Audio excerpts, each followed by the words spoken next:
Après les bombardements meurtriers qui ont récemment frappé Kiev et plusieurs autres villes ukrainiennes, la réponse ne s'est pas fait attendre. Dans la nuit, l'armée ukrainienne a lancé une série de frappes inédites contre des positions russes en Crimée. Cette fois, il ne s'agissait pas de simples drones, mais de nouveaux missiles longue portée, testés pour la première fois dans un contexte de combat réel.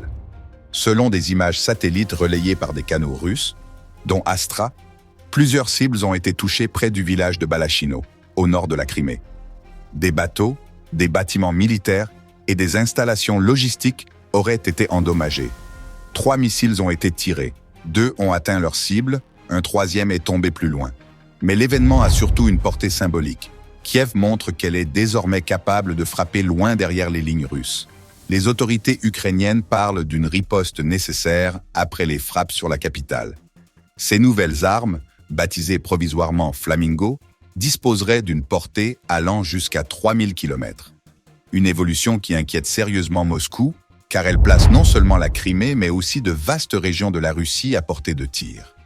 Pour l'expert militaire Pavlo Narozhny, la portée de ces missiles change la donne. Ce n'est pas seulement la distance, explique-t-il, mais l'effet de masse. 3 missiles sont un signal.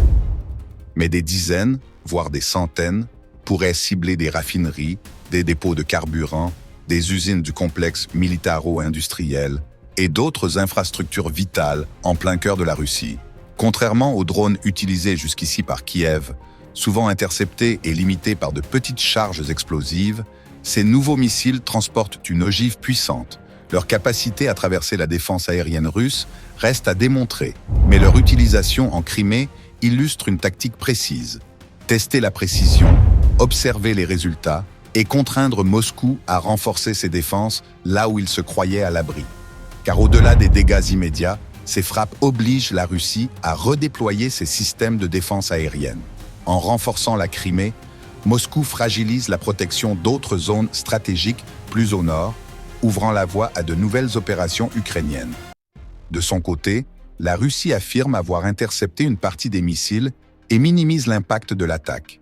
Mais l'opinion publique, déjà secouée par les frappes sur le territoire russe ces derniers mois, voit émerger un nouveau facteur d'incertitude. Si l'Ukraine est capable de produire et d'utiliser de tels missiles en série, l'équilibre militaire pourrait basculer. Cette riposte de Kiev marque un tournant. Après avoir subi des bombardements répétés sur ces villes, l'Ukraine montre qu'elle peut frapper en profondeur et porter la guerre jusque dans des zones que Moscou considérait jusque-là comme intouchables. Un message clair. Chaque attaque sur ces civils pourrait désormais trouver une réponse sur le territoire russe.